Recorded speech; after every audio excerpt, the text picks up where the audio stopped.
phak na pathian re thei na kan do tu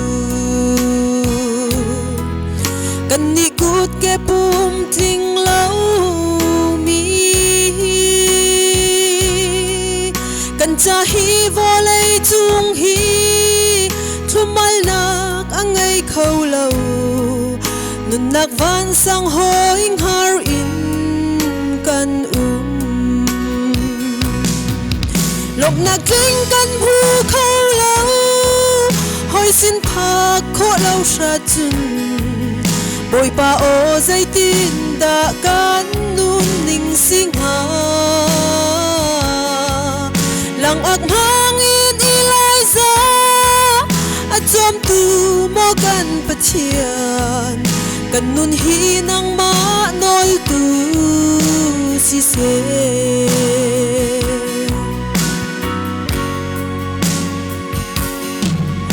Israel min ha ram char chung an kal lieu a an rol jam zona van ma na le zu le vam han rol lawin a chia lau tu kan pathian na thla chwa nak in kan dir pilo lộc na kinh kan hu khâu lau hoi xin phak kho lau sa chun bồi pa o dây tin đã kan nun ning sing ha lang ak hang in ilai za a chom tu mo kan pathian kan nun hi nang ma noi tu si se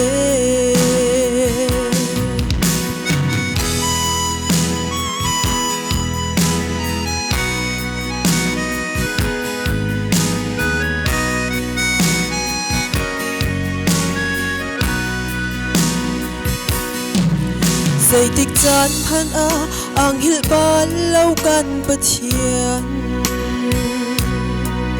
rol tam ti hal kan siang la lo tharau in I phuang chan lo na vel sung in kan dirpi Jehovah Jireh kan ha ngam na lộc na kinh kan hu khâu lau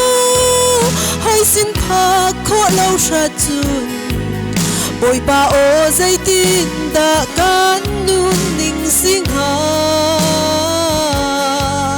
lang ak hang in ilai za a chom tu mo kan pathian kan nun hi nang ma noi tu si se hi nang ma noi tu si se